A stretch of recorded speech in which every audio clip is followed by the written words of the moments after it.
भारताच्या समुद्रावर दिवसाची पहिली किरणं पडताच मुंबईच्या वैशिष्ट्यपूर्ण हालचालींना सुरुवात होते.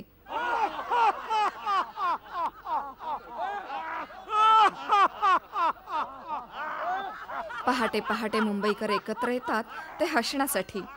त्यामुळे फुफ्सांना व्यायाम तर होतोच, शिवाय ताणतणावही दूर पळतात. अत्यंत आरोग्यपूर्ण व मजेशीर. जगभरात वेगाने पसरलेल्या या लाफ्टर क्लबची सुरुवात 1994 मध्ये याच पार्कात झाली असं म्हटलं जातं.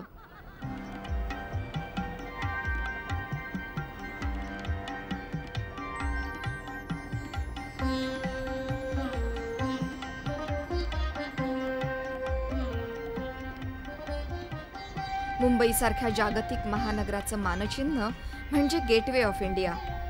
आजचा हा अखंड द्वीपकल्प आधी 7 बेटांमध्ये विभागला गेला होता. साधू संतांचा रहिवास असलेली मुंबई नंतरच्या काळात पोर्तुगीजांनी जिंकली. पुढे ब्रिटिशांनी तिला व्यापार उदीम व संरक्षणाचं महत्त्वाचं केंद्रस्थान केलं. आज मितीला महामुंबईत 1,80,00,000 लोक राहतात. मुंबईजवळ पसरलेल्या महानगरातून रोज 60 लाख प्रवासी लोकलमधून प्रवास करतात. पण बहुतेक जण व्हिक्टोरिया टर्मिनस येथे उतरतात. गंमत अशी की इतकं असूनही सार्वजनिक वाहतूक सेवा कधीही कोलमडत नाही. ट्रेनमध्ये इतकी प्रचंड गर्दी असून देखील महिलांसाठी मात्र वेगळा डबा असतो. या स्थानकाला व्हीटी म्हणतात. मुंबईचं बोलीभाषेतील बॉम्बे हे नाव टिकून आहे, तसंच अधिकृत नाव छत्रपती शिवाजी टर्मिनस असून देखील व्हीटी मात्र टिकून आहे. ब्रिटिश साम्राज्याच्या खुणा मुंबईच्या दैनंदिन आयुष्यात जागोजागी दिसतात.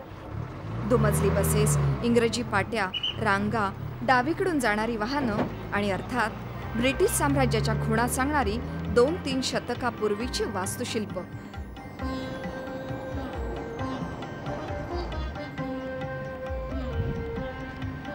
पण असं असलं तरी भारतीय संस्कृतीचा ठसा इथं ठळकपणे जाणवतो. सकाळ संपता संपता रस्त्यावर डबेवाले दिसू लागतात. हे डबेवाले घरी बनवलेलं सुग्रास भोजन त्या घरच्या मालकाला त्याच्या कार्यालयात अगदी गरम गरम पोहोचवतात.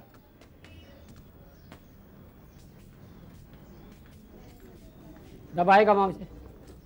लवकर आलास आज? ना.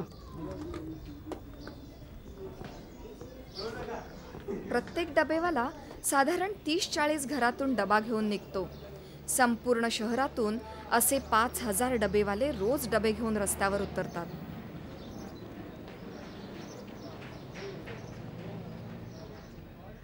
कधी हातगाडीवरून, कधी सायकलवरून, तर कधी ट्रेनमधूनही हे डबे ठराविक ठिकाणी आणले जातात. डबेवाल्यांच्या साखळीतील दुसऱ्या कडीकडे जाताना डब्यांची वर्गवारी करण्यात त्यांचं कौशल्य दिसून येतं. हे सर्व काम इतक्या सफाईदारपणे होत असतं की फोर्ब्स सारख्या नियतिकालकाने देखील त्याची दखल घेतली आहे.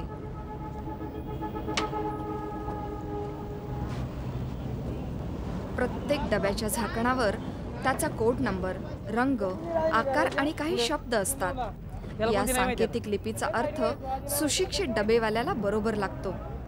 डबा कोठून घेतला व कोठे पोचवायचा हे त्या सांकेतिक लिपीत असतं. अगदी कुठल्या बिल्डिंगमध्ये आणि कितव्या मजल्यावर हे सुद्धा. डबा घरून उचलल्यापासून तो परत रिकामा डबा घरी आणण्यापर्यंत सगळी जबाबदारी त्याचीच.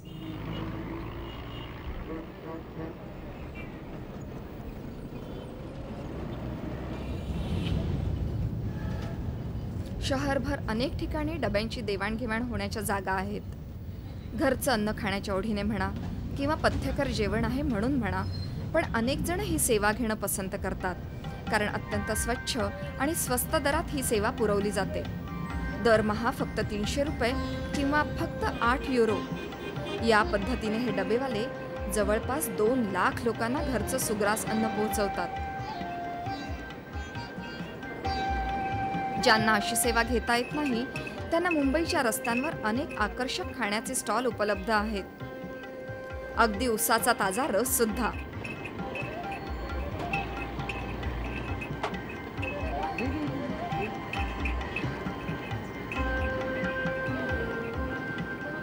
हा अशी चमचमीत भाजी व चिंचगुळाची चटणी वापरून तयार केलेला वडा म्हणजे मुंबईकरांचं अगदी आवडतं खाद्य. प्रोटीनने भरपूर असलेला हा वडा पावाबरोबर दिला जातो. हा वडापाव मुंबईचा खास आवडता आहे.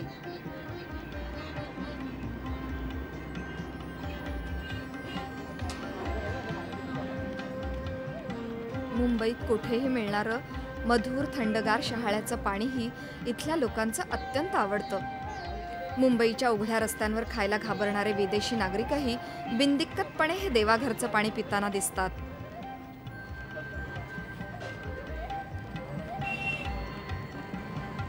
इथे शहराच्या केंद्र भागापासून थोडासा दूर मुंबईच्या सुप्रसिद्ध चित्रकाराचा स्टुडिओ आहे. हे चित्र अतुल डोडिया यांच्या अगदी अलीकडच्या मालिकेतील आहे. श्रीयुत डोडिया हे आधुनिक भारतीय कलेचे पुरस्कर्ते मानले जातात.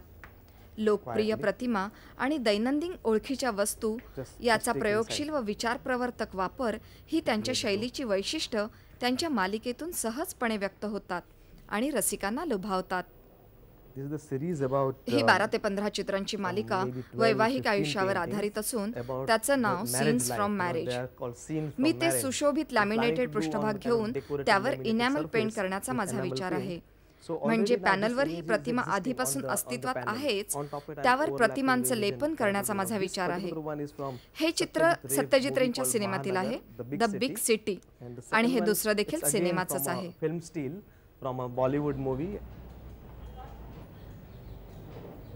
कवितांची ही अलंकृत मालिका विवाहविषयक मालिकेपेक्षा अगदी वेगळी आहे.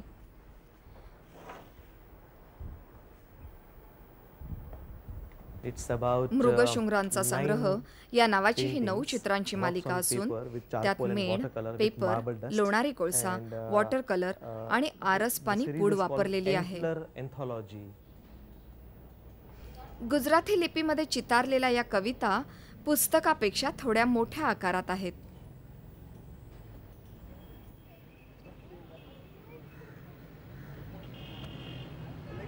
मुंबईच्या अधिकृत भाषा 2, एक मराठी व दुसरी इंग्रजी. बरीच माणसं इथं अनेक भाषा बोलतात. बहुतेक वेळा एकाच वेळी अनेक भाषा. भाषेच्या वैविध्याप्रमाणेच धर्मांच्या विविधतेने हे शहर समृद्ध झाले आहे. मुंबईतील लोकसंख्येच्या 1% कमी लोक कॅथलिक आहेत, फक्त लाखभर. पण हे सेंट मायकल चर्च नेहमी भरलेलं असतं, खास करून बुधवारी. 1948च्या एका बुधवारी थेट रोमहून या माता मेरी आणि येशूच्या मूर्ती आणल्यात. या चर्चमध्ये 5 मुख्य भाषांपैकी एका भाषेतून प्रत्येक तासाला प्रार्थना होत असते. इतर धर्मांवर विश्वास असणारी मंडळीही येथे येत असल्याने येथे गर्दी असते. या गर्दीत ख्रिश्चनांचे प्रमाण जास्त असले तरी इतर अनेकांसाठी हे चर्च म्हणजे शहराची एक आध्यात्मिक बाजू आहे.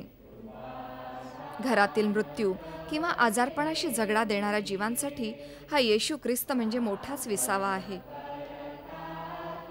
ख्रिश्चन धर्मियांची परंपरा सांभाळण्याचं काम हे ख्रिस्तेतर लोक पण चांगलं करतात असं हे चित्र पाहून पटेलच तुम्हाला. या भक्तिपर वस्तू आपल्या आयुष्यात किती महत्त्वाची भूमिका बजावतात हे त्यांचा वाढता व्यापार पाहता सहज लक्षात येतं. चर्चमधील सांघिक प्रार्थना आणि शैक्षणिक उपक्रमांबद्दल लोकांना आकर्षण आहे, पण इतर धर्मियांची सहिष्णुता व सोशिकता यातूनच मुंबई घडली आहे. सर्व धर्मात देवाला काहीतरी वाहण्याची परंपरा आहे. भारतात खास करून फुले वाहिली जातात.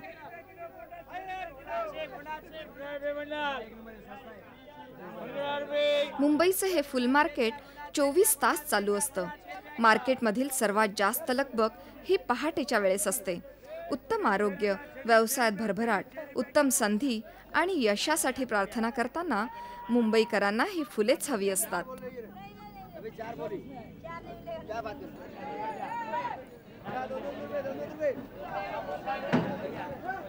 एका दिवसात लाखो फुलांचा व्यापार होतो. अर्थातच ही सगळी फुलं धार्मिक कार्यासाठीच वापरली जातात असं नव्हे, तर सर्वसामान्यांबरोबरच ती हॉटेल्स आणि व्यापारी वर्गाकडून खरेदी केली जातात, घर आणि वास्तू सजवण्यासाठी. बरेचदा ही फुलं सुंदर हार गुंफण्याकरता वापरली जातात. हे हार अल्पशा नफ्यात या गणपतीच्या देवळाबाहेर विकले जातात. मंगळवार म्हणजे गजाननाचा वार. या सिद्धिविनायकाच्या मंदिराबाहेर गणपतीला वंदन करण्यासाठी मुंबईकर तासनतास खोळंबून असतात.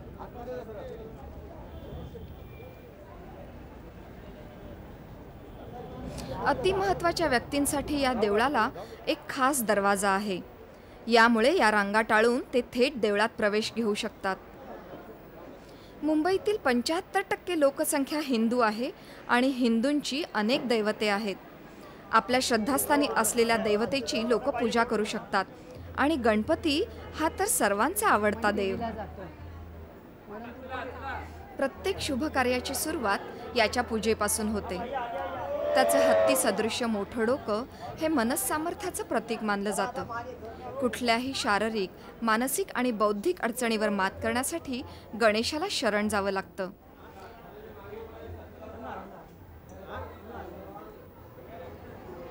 बुद्धिमत्ता, कला, शिक्षण यांची देवता असल्याने शाळकरी मुलांसाठी ही गणपती अत्यंत महत्त्वाचं दैवत आहे. हिंदूंच्या सर्व धार्मिक कार्याची सुरुवात प्रथम गणेश पूजनाने होते. मग ते आयुष्यातील कुठलंही वळण असो, अगदी जन्म, वाढदिवस, लग्न, मृत्यू, गजाननाची कृपा हवीच.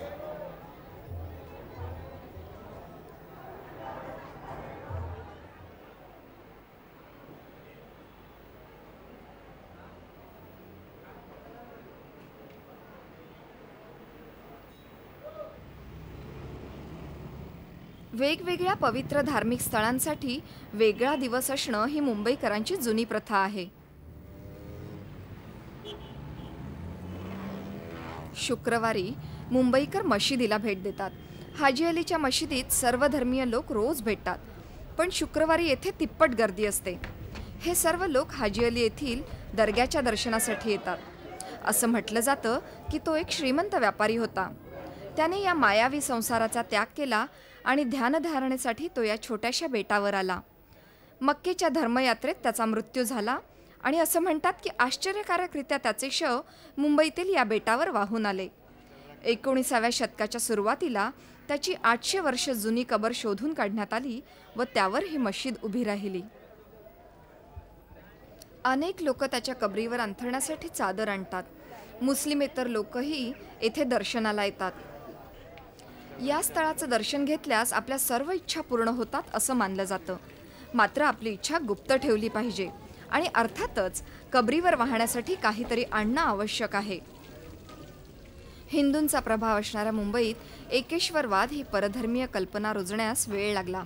इस्लामी बांधव व ख्रिश्चन बांधव देखील जसा अल्ला किंवा येशू असा एकच देव मानतात, तसा हिंदू धर्माला एकच एक देव नाही.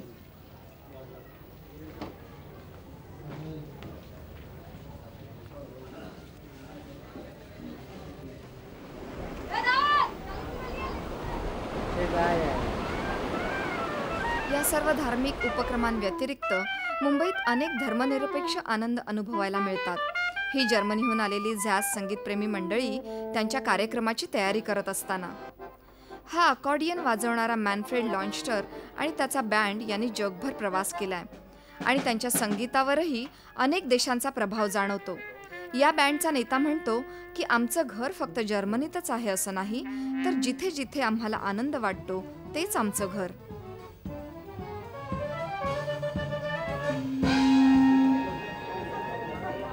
झॅझ संगीत ऐकण्यासाठीही मुंबईत उत्साही प्रेक्षक आहेत. दरवर्षी येथे झॅझ महोत्सव व झॅझ संगीत मैफली न चुकता केल्या जातात.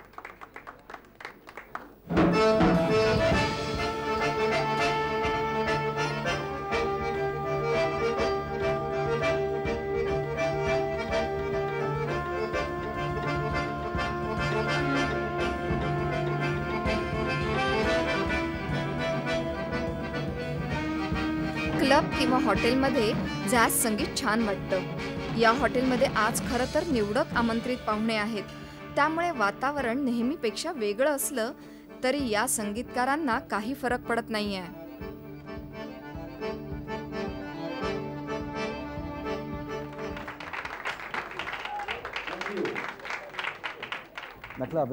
संगीत चांगलं असेल तर शब्दांची गरजच भासत नाही. माझ्या आयुष्यातील जास्तीत जास्त काळ मी मोरक्को किंवा मार्राकेशमध्ये व्यतीत करतो. तिथल्या लोकांबरोबर खेळतो, पण त्यांची भाषा मला समजत नाही आणि माझी त्यांना. पण संगीता इतकी सुंदर दुसरी कुठलीच भाषा नाही. आमचं अगदी छान जमतं. पडद्यामागे काय चाललंय ते तुम्हाला ऐकू येतंय की नाही मला माहीत नाही, पण भारतातील निष्णात ढोलवादक आणि जर्मनीतील प्रसिद्ध तुतारीवादक आतमध्ये एकत्रितपणे खूप छान वाजवत आहेत. अत्यंत अर्थपूर्ण. त्वचेचा रंग आणि दोन संस्कृती एकमेकात मिसळल्यात. It's great. आता मी त्यांच्यात जाऊन वाजवणार आहे. Ich gehe auch gleich mitspielen übrigens.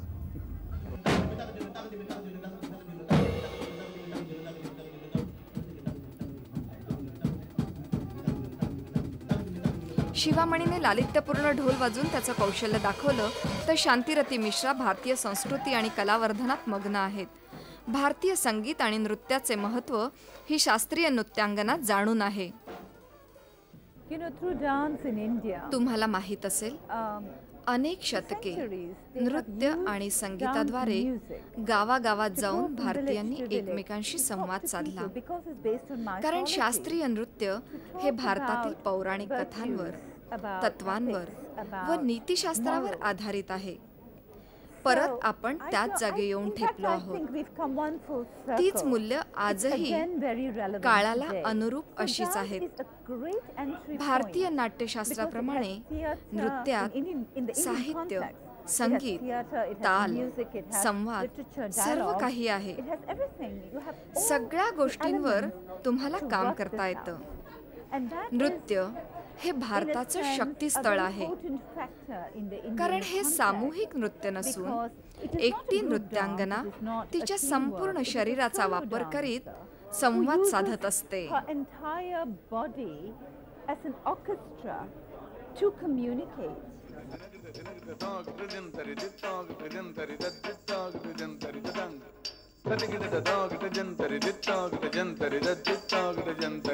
भारतातील 7 प्रमुख नृत्यांपैकी कुचिपुडी या नृत्यात शांतिरती मिश्रा प्रवीण आहेत. या नृत्यात त्या कृष्णपत्नी सत्यभामाची भूमिका करीत आहेत.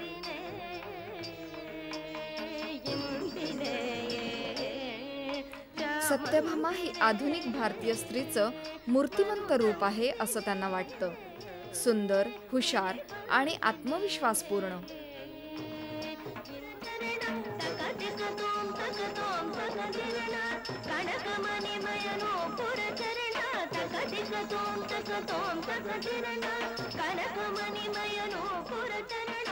पितळी ताटाच्या कडेवर सादर करण्यात येणारा हा दुसरा नृत्याचा प्रकार. तिच्या पायांच्या चपळ हालचालीमधून त्या ताटातून तालबद्ध नाद निर्माण होतो.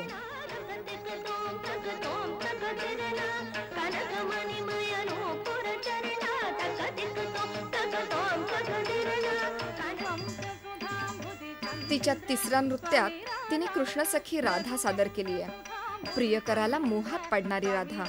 त्यांची एकमेकांबद्दलची ओढ म्हणजे मनुष्य मात्राची देवत्वाशी तादात्म्य पावण्याची ओढ ही अत्यंत रूपकात्मक पद्धतीने दाखवली आहे.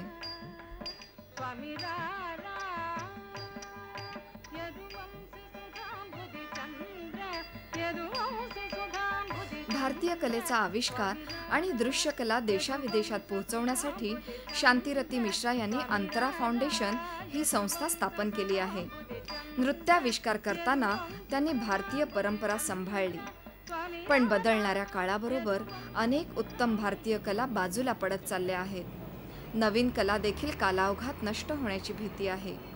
काही तर इतिहास जमा झाले आहेत. चित्रपटाची पोस्टर रंगवणारे मुंबईचे बाळकृष्ण वैद्य हे शेवटचे पेंटर आहेत. गेली 35 वर्षे ते चित्रफलक रंगवण्याचं काम करतायत, पण आजही त्यांच्या कामाचा उल्लेख ते हस्तकौशल्य असाच करतात. पण माहितीगारांच्या मते ही एक स्वतंत्र कलाशैली आहे. त्यांना शिक्षक म्हणून आणि कलाकार म्हणूनही प्रचंड मागणी आहे. इसके बाद इसका येलो कलर का बैकग्राउंड येलो कलर का बैकग्राउंड, इस येलो मिडल ऑरेंज सब ये कर देते. अगदी काही वर्षांपूर्वी मुंबईत हाताने सिनेमाची पोस्टर रंगवणारे डझनवारी चित्रकार होते, पण आधुनिक छपाईमुळे ह्या कामाचं महत्त्व कमी झालंय. तरीसुद्धा आजही हाताने रंगवलेल्या पोस्टरला चांगली मागणी आहे. संग्राहक, संग्रहालय आणि इंटरनेटवरील व्यापारात लोक या हाताने रंगवलेल्या पोस्टरची कदर करताना दिसतात. मोठ्या कॅनव्हासवरील मदर इंडियासारख्या उत्कृष्ट सिनेमाच्या प्रतिमा किंवा ऑस्करसाठी नामांकन असलेल्या लगानसारखे पोस्टर नियमितपणे रंगवले जातात. प्रत्येक कामासाठी उत्तम कलाकाराला फक्त 1 दिवस लागतो आणि नवीन मागण्या नेहमीच असतात. आम्ही शूटिंग करत असताना टेलिफोन वाजला आणि सौदी अरेबियातील एका ग्राहकाने आपली ऑर्डर नोंदवली.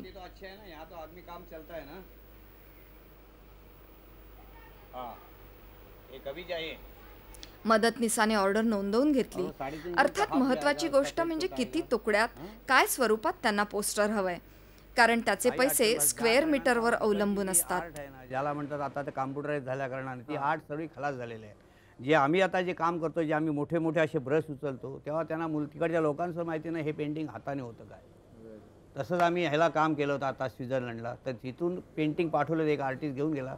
तिकडचे लोक म्हणाले हाताने पेंटिंग केलं, म्हणून आम्हाला तिकडं परत स्वित्झर्लंडला 1-5-6 महिने बोलवलं आणि लोकांसमोर आम्ही पेंटिंग केले. 2 पेंटिंग केले, ती फक्त 10:30 वाजून 10 ते 4 2 वाजेपर्यंत.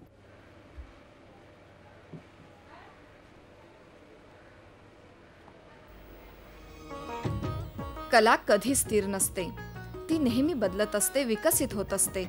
मुंबईचे पोस्टर रंगारी हे त्यांचं उत्कृष्ट उदाहरण आहे. नव्याने महत्त्व प्राप्त झालेल्या या कलेचे बाळकृष्ण वैद्य हे प्रतिनिधित्व करतात. ही कला नामशेष होत असतानाच आंतरराष्ट्रीय स्तरावर तिचं महत्त्व वाढत आहे. सिनेमाचा व्यवसाय दिवसेंदिवस वाढतोय. चित्रपट व्यवसायात भारत आघाडीवर आहे. मुंबईची चित्रपटसृष्टी बॉलिवूड या टोपण नावाने प्रसिद्ध आहे. दरवर्षी जास्तीत जास्त चित्रपट भारतातून निर्माण होतात. या निर्मिती प्रक्रियेला हातभार लावणारे स्टुडिओ मुंबईभर विखुरलेले आहेत. मुंबईच्या उत्तरेस 30 किलोमीटरच्या पट्ट्यात विस्तारलेली फिल्म सिटी बाह्य चित्रीकरणासाठी उपलब्ध आहे. जरी आत्ता ही मुलं खेळत असली तरी थोड्याच वेळात इथे रात्रीच्या चित्रीकरणाला सुरुवात होईल. इथे बॉलिवूडचे प्रादेशिक चित्रपट तयार होतात.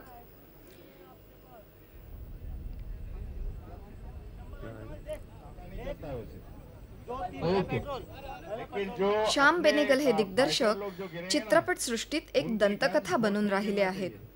सध्या ते नेताजी द लास्ट हिरो या चित्रपटाचे चित्रीकरण करण्यात दंग आहेत.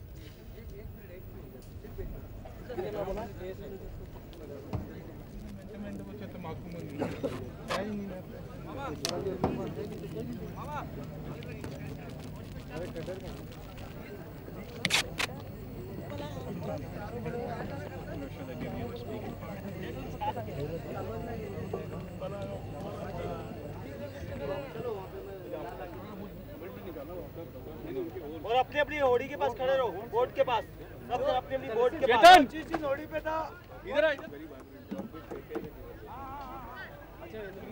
फर्स्ट से अंग्रेज पहले गिरेगा. फर्स्ट बोर्ड वाला है.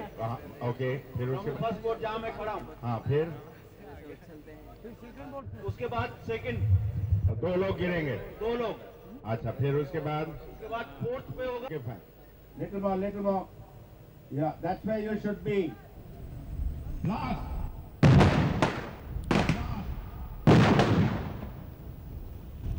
Fire. Jump into the water.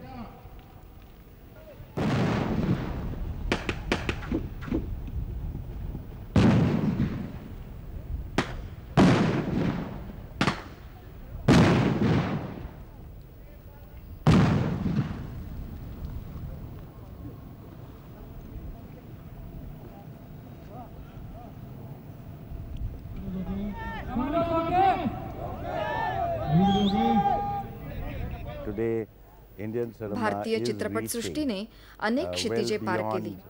त्यामुळे जगातील अनेक लोकांना वेगळ्या पद्धतीचा सिनेमा कळला. मनोरंजन म्हणजे काय ते कळू शकलं. हा सिनेमा म्हणजे ज्याला आपण बॉलिवूड म्हणतो त्याचं प्रतिनिधित्व करतो. आत्ताशी कुठे लोक त्यातील आनंद घ्यायला, त्याचं कौतुक करायला शिकताहेत. हे घडतंय आणि म्हणूनच मला वाटतं की केव्हा तरी आपण हॉलिवूडच्या बरोबरीने जागतिक बाजारपेठेत भागीदारी करू शकू. we are going to share a market, a world market with Hollywood. आणि शेवटी हा स्वप्नमय कारखाना हॉलिवूड आहे, बॉलिवूड आहे की बर्लिनचा जर्मन बबेल्सबर्ग स्टुडिओ आहे हे महत्त्वाचं नाही आहे, तर सिनेमा हे एकमेव जागतिक संस्कृतीचं माध्यम आहे. जुहू किनाऱ्यावरील मौजमजा जगाच्या कोपऱ्यात कुठेही असू शकते. यावरून आपल्या लक्षात येईल की जग किती वेगाने जवळ येतंय. पण या एकत्र येण्याच्या आनंदात परंपरेचे अनेक पदर मिसळलेले आहेत. मुंबईत या सर्वांना जागा आहे. जसा भारत फक्त देश नाही तर उपखंड आहे, तसंच मुंबई हे फक्त शहर नाही तर सर्व भाषांचा, धर्माचा आणि संस्कृतीचा अभूतपूर्व संगम आहे.